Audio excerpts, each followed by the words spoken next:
Hi everyone, I'm Cheryl. In this problem, we're asked to verify that the moment of inertia about the z-axis is 1/2 times the mass times the quantity a squared plus b squared, where our solid is going to be a cylindrical shell whose inside radius is a and outside radius is b, and its height goes from 0 up to h. We also know in this problem that the density function is a constant because it tells us that the density is uniform. Okay, in order to verify that equation, what I'm going to do is start out by finding the mass. So I know that the mass can be found by the triple integral of the density function dv. And in our case, this density function is the constant k, and k can actually be pulled outside of that integral because it's a constant. So I'll write that as k times the triple integral over q dv. Okay, now this is going to give me the volume. Now I can use a triple integral to find the volume. However, I noticed that the particular solid that I'm using is a geometry shape that I have a formula for. So instead of going through the triple integral, I'm going to insert that formula. Well, let's take a look at what the volume of a cylindrical shell would be. Well, I know that the volume of a cylinder is pi r squared h. Okay? So the volume of my shell is going to be, in the first case, we're going to take the volume of the outside cylinder. So that's going to be pi. This radius, remember, is b. So that'll be b squared times h. And then I have to subtract out the volume of the inside cylinder. So that will be minus pi a squared h. And I can factor out a pi and an h. And I'm left with pi h times the quantity b squared minus a squared. So that tells me that my mass is going to be k times pi times h times the quantity b squared minus a squared. Okay, I'll be using that later. But let's go back now and talk about that moment of inertia about the z-axis. I know by definition that that moment can be described as a triple integral.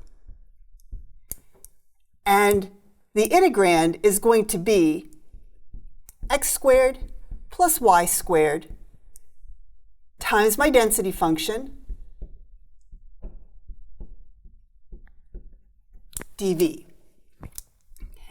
Now, once again, that density function is just the constant k, which can be pulled outside of the entire integral. So I'll pull that out. And now I have that triple integral over q, x squared plus y squared dv. All right, now it's going to be helpful to me to use cylindrical coordinates instead of the x and y coordinates. So I'm going to convert this integral to k times the integral.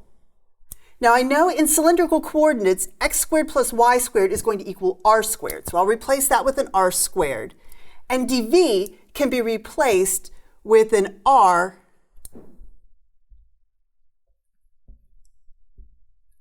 dz, dr, d theta. So now I need to put in my limits of integration. So first of all, I'm changing z. I know z is going from 0 to h. So that will be 0 to h. R is going from a to b. So that's a to b. And to get the whole way around that cylinder, theta is going from 0 to 2 pi.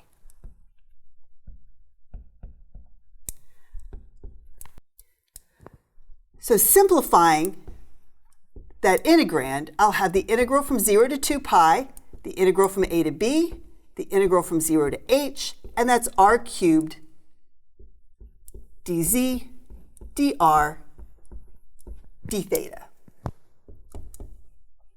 All right, so working with the inside integral. I'm going to have k times the integral from 0 to 2 pi, the integral from a to b, and this will be r cubed z, evaluated from 0 to h, dr d theta. Plugging in the limits of integration, I'm going to have r cubed h. Notice when I plug a 0 in for the z, I just get 0. So r cubed h is my result, and that's still dr d theta. Now I can work on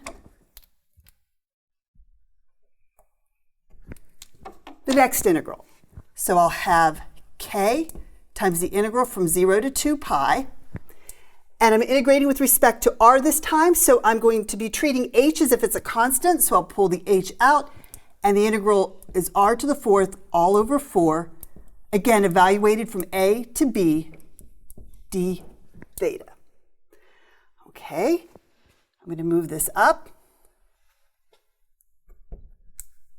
And I now need to plug in my lower and upper limits of integration. So I have k times the integral from 0 to 2 pi, and I'm plugging the a and the b in for r, so I'll have h over 4 b to the 4th minus h over 4 a to the 4th.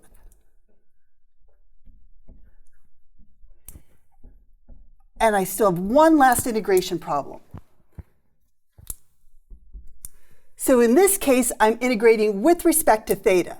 So I'll have k times h over 4 b to the 4th minus h over 4 a to the 4th times theta evaluated from 0 to 2 pi. Okay, so I end up, when I plug in my upper limit, k times the quantity h over 4b to the 4th minus h over 4 a to the 4th times 2 pi. And then I have to subtract what happens when theta is 0, but that's just 0. So now I have an expression that I need to simplify. I notice that I have an h to the 4th common to both of those terms, so I can write this as k h over 4, and I still have that 2 pi times the quantity b to the 4th minus a to the 4th. I see that 2 will cancel with the 4, and I have kh over 2 times the quantity b to the 4th minus a to the 4th. And now I notice I can factor that and write it as b squared minus a squared times the quantity b squared plus a squared. Okay, now let's go back and look at what I was trying to show. I was trying to show that that moment of inertia was equal to 1/2 times the mass times the quantity a squared plus b squared. Remember what the mass was. The mass was k, and I also noticed, as I'm looking at this, I noticed I dropped my pi, so I need to include that.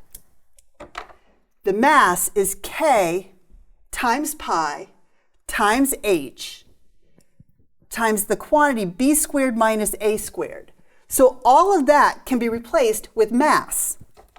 So what do I have in the end? I have 1/2, I have the mass, and I have the quantity b squared plus a squared. And notice that's exactly what I was looking for.